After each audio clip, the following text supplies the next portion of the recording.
This year, I embarked on my second transformation journey, dropping 8 kilograms and almost 2 dress sizes without shakes, bad diets, or even training 6 times a week. So here is the exact approach I used and why it finally worked after almost a year being stuck. So rewind to January this year. I went into this year feeling really sluggish, feeling very soft and really low on energy, which led to a lot of snacking, feeling quite low and also not being very comfortable in my body or my clothes anymore. Now, previous to this, I really wanted to focus on feeling fitter. So I really dedicated almost a year into running and into that journey of sort of performance away from sort of fat loss.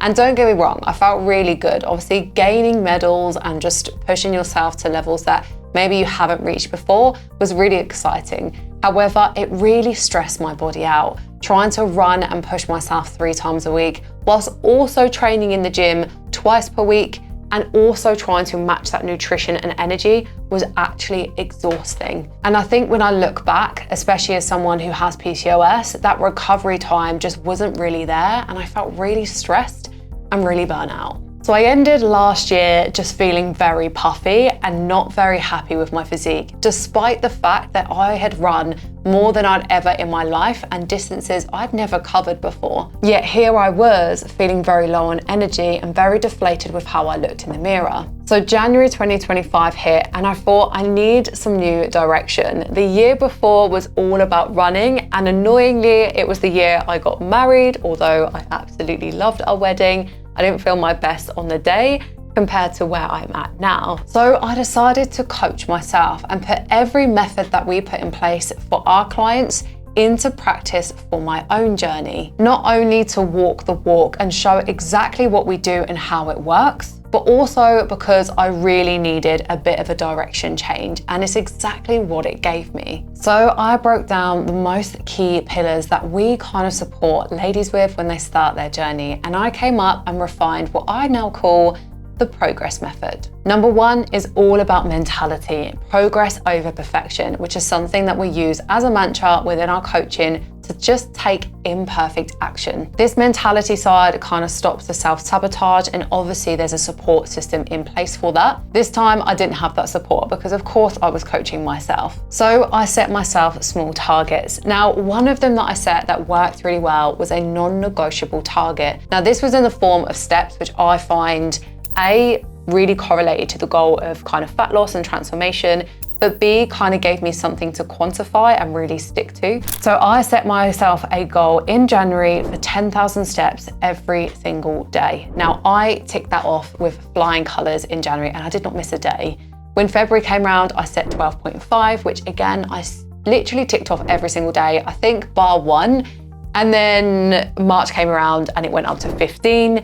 And then April was 18, which I really struggled with. So 15 was kind of that sweet spot, but I turned up literally every single day. Obviously, as that progressed, it did go down a little bit, but nonetheless, that was my non-negotiable. So on days, despite having socials, despite having work, when things popped up, I always made sure that that was something I hit no matter what. Even if everything else went out of the window, I would be going out and moving my body, either around the house, going out for dedicated walks, or even getting up early to kind of reflect and say, actually, that was more goal conducive. Or even getting up early on the days that were really busy. Now, this did 2 things, which I think works really well if you are on your own journey. Number 1, it sets you just one goal. When we are starting our journey, there are so many things to think about. Just having one that is your sole focus really allows you to kind of remove that decision fatigue. Instead of kind of trying to juggle all the balls and spin all the plates 100% all the time, it allows you to go all in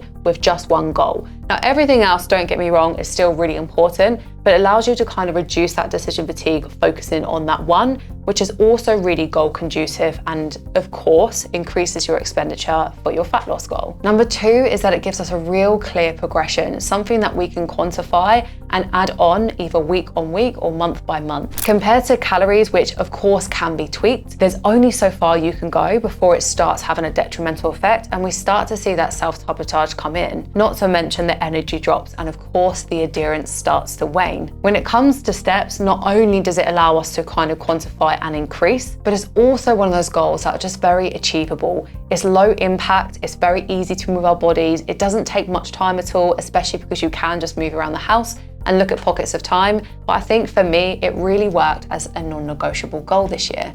Number 2 in the progress method is all about energy first eating, being able to fuel your body as best as you can whilst of course you are reducing calories. Now again, this does a few things in terms of energy, allowing yourself to turn up a bit more, obviously move your body, get your steps, etc. But it also has that effect in terms of food-wise. So removing the sort of craving side of things, reducing the sort of sugar habits, those energy crashes, which is so important when we are trying to do a fat loss phase.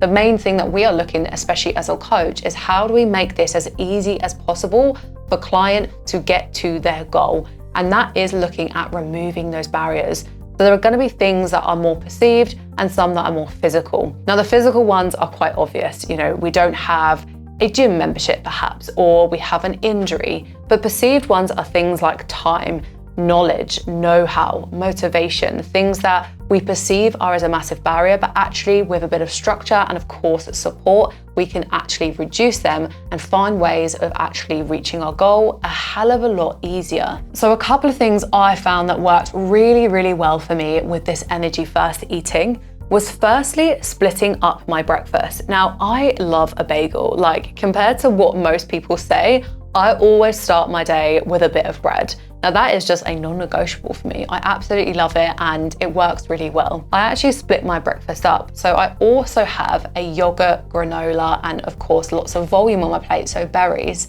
So again, very satiating, of course, protein rich, of course, but I actually then split them. So I have my bagel in the morning, and then literally 2 or 3 hours later, I then have my second breakfast, as it were. Now, this allowed me to kind of elongate those hunger periods, which meant I wasn't just having one in the morning and finding I was hungry a few hours later, in which I was then struggling to get to lunch, or like many people do, have lunch early, sort of 12 o'clock, and then find that they're waiting till 6 till 7 until their dinner. Cue the energy drops and cravings at 3, 4 p.m. Let's say they have dinner at sort of 6, 7 p.m. because they cannot wait any longer. Then comes the evening sugar hit. So I found actually spreading these meals out a lot easier in terms of my satiation and also, of course, my energy. So meal 1 was always a bagel thin. Few hours later, after usually I had trained, I would then have a yogurt and granola, sort of 11, 12 o'clock, which allowed me to push meals later on. So I would actually have my lunch about 2, 3 p.m. and then our dinner would be about 7, which was enough time before kind of bedtime where I wouldn't really find any kind of energy crashes. I wouldn't find any sort of sweet treat cravings in the evening, which I know so many people struggle with. My clients included, of course, we work with them to do that. But at the end of the day, I know it's a really common problem that people face. So actually doing so and spreading those meals out and kind of manipulating those meal times really worked well for all aspects. The other thing that I changed was more around volume, how I look at my meals. Now, taking one meal that is still high in protein, still have some sort of volume, but perhaps a different carb source, I actually start to look at the matrix of the meal, which I know sounds really silly or whatever that is, but everything looks different, everything feels different to everyone. And I found that my usual sort of chicken lunch was a real struggle to kind of keep me full when it was in a pita pocket, in a wrap, or in a sandwich. And I'm sure you're probably watching this thinking, oh, I always have a meal deal, I always have a sandwich or some sort of carb source. But for me, that literally looked like some sort of flavored chicken in a wrap with maybe a little bit of salad in that. Now I transformed that and started to break it down. I actually introduced more carbs, which I know for so many people feel is maybe negatively spoke about, but actually carbs is where we get so much of that good energy.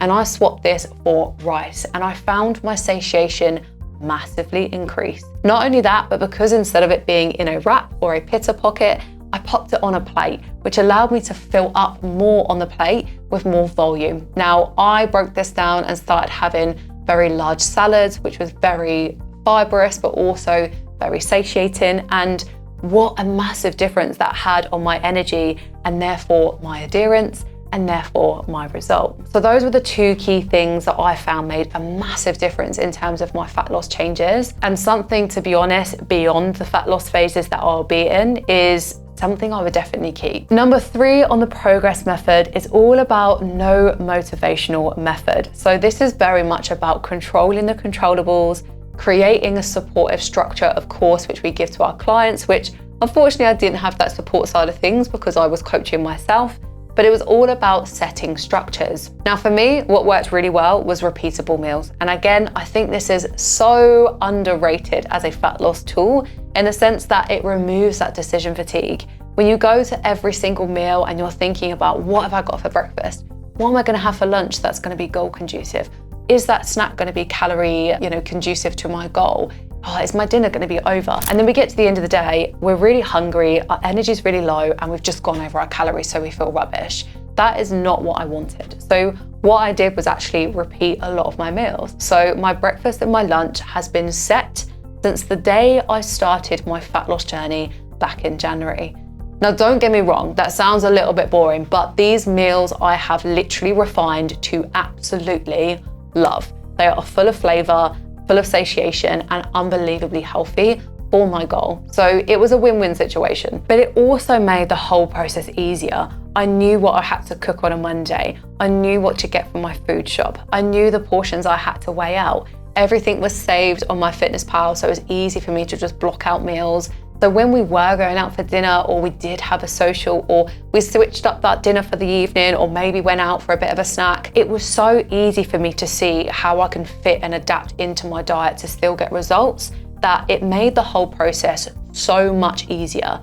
No guesswork, just structure, and it was very supportive for me. Now, my clients, if they are watching this, probably hears this all the time, but I talk quite a lot about controlling the controllables. Now, at the end of the day, I am a mum, I am a business owner, and time can be really, really tight. So understanding how we control those controllables can really work well for us, even if we are really busy. So for me, that looked like prepping some food on one day so I could have for the next few days. Again, I didn't have to think about it. It was done and dusted. I just needed to grab it and go. Secondly, was actually waking up a little bit earlier in the day and actually getting a bit of a walk in so I could get a bit of a boost on my steps. So no matter what happened, especially if you are a mum watching this, because we know how unpredictable our children and lives can be, but I would have had that hit already in the morning so that if anything did pop up in the afternoon, in the evening, whatever happened, it was done. And I didn't really have to think about it. So there was no days of guesswork, of getting to the end of the day and thinking, oh my God, I haven't hit my goal, and then scrambling to try and hit my non-negotiable. So that really made a massive difference. But also giving myself set times and set days that I would go to the gym. Now, I know this isn't the case for everyone, especially with shift workers or, things pop up, I get that. But for me, blocking out that time and saying, right, Tuesday, Wednesday, Thursday, that's when I'm going to go to the gym. That was kind of set in, blocked out, non-negotiable. So if people were like, do you want to go for a coffee? I'm like, no, that's my gym time. So I didn't have to think about, when am I going to fit this in this week? So if this is you, and perhaps you do have sort of shift work where it does change weekly, then what I say to my ladies is how we kind of block that out at the start of the week. So maybe a Sunday or a Monday, look at your week and look at the pockets of time, maybe around your shifts, look out at blocking out an hour. Even if it's not an hour, 45 minutes, obviously you can adapt these workouts and timings, but having a little look and saying, right, gym 1, I'm gonna do Monday at 5 p.m. Gym 2, I'm gonna do Wednesday at 4 p.m.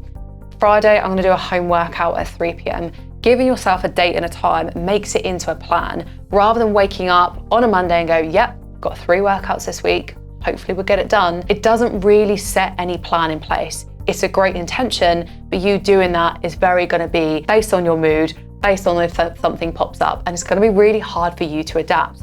However, when you do set a time and a date, even if you don't do them, it's far easier to move something to the following day or the following time and adapt that, rather than go, oh, well, I was hoping to, so I'll have to try again tomorrow. And it actually makes things a lot harder. So structure is something we talk a lot about with our clients, how we support ourselves and how we create a system that is almost fail-proof. Not only does this bring barriers down, which makes the whole process easier, but it allows them to understand how they can personalize to their own goal, their own lives, and of course, their own schedules, which is going to be so unique person to person. So that is my mini journey this year, 8 kilograms down and 2 dress sizes dropped. Obviously, I'm very buzzing about it.